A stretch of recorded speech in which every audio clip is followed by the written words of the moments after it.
Welcome back to Tipping Point. I'm your host, Kara McKinney. Joe Biden likes to talk about the family budget discussions he heard around the kitchen table when he was growing up in Scranton, Pennsylvania. He wants us to believe that deep down he's just like us, a hard-working American just trying to get by in the face of unprecedented inflation and gas prices. But actions, they say, speak louder than words. And the latest action by his Interior Department is only going to squeeze family budgets further. Yesterday, a spokesperson said the department will not be moving forward with planned oil and gas leases in the Gulf of Mexico and Alaska's Cook Inlet. Why would Team Biden make such a move? Because they don't really care about American families. They care about kowtowing to the elitist climate crazies. And in fact, they are elitist climate crazies. Just today, Commerce Secretary Gina Raimondo was asked by Virginia Congressman Ben Cline about the allocation of billions for more and more climate studies, while American family budgets are crumbling under the weight of inflation. Take a look. While Americans are struggling and seeing their paychecks shrink, a 24% increase over FY21 levels for NOAA doesn't really help families put food on the table or clothes on the back at a time when inflation is at a 40-year high. Can you talk about how this massive allocation of funds helps to combat inflation or deal with supply chain issues that you say are so important? Yes. So, look, we believe climate change is an existential threat. So, children won't forget about clothes on their back. They're not going to be able to have a life if we don't deal with climate change. Well, my constituents can't forget about the need to put clothes on their kids' back right now. And climate change, as you say, being an existential threat, it is not going to solve the problem of making sure the kids are clothed and fed and off to school. Joining us now to discuss is biostatistician and founder of junkscience.com, Steve Milloy. Thanks for being here tonight, Steve. Hey, Kara, thanks for having me back. Great. So first, let me get your response to Secretary Raimondo on this.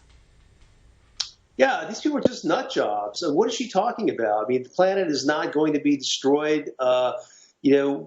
American consumers need help now. It's in Joe Biden's power to help consumers, and he's not. He's doing everything he can to hurt us. And so these lease sales, Alaska, Gulf of Mexico, the Department of Interior under Biden saying, nope, no to that. How's that going to affect the U.S. right now, especially where we are at currently with our lack of energy production as it stands? Well, it's just emblematic of what Joe Biden is doing. Joe Biden was also in federal court this week arguing that he has the authority to just cancel lease sales based on climate. Look, the Biden administration is doing everything they can to cut oil production, to discourage oil production. Higher gas prices are not a bug. They are a feature of the Biden policy. And the reason for that is because they want higher prices to force us into electric vehicles and wind and solar, even though wind and solar actually cost more too. These people are totally crazy. They are destroying our country, our economy, and there's no excuse for it. They're accomplishing nothing with all this climate idiocy.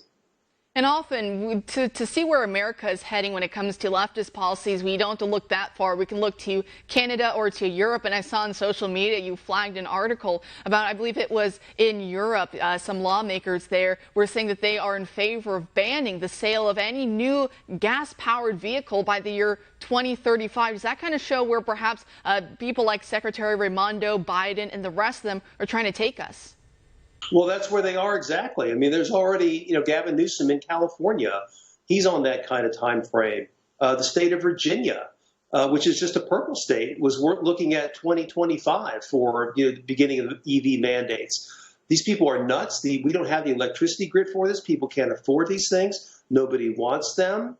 But they don't care what Americans want or Americans need. It's all about their climate agenda. And it is, Steve. Thank you so much for joining us tonight. All right, Kara, thank you. And when we come back,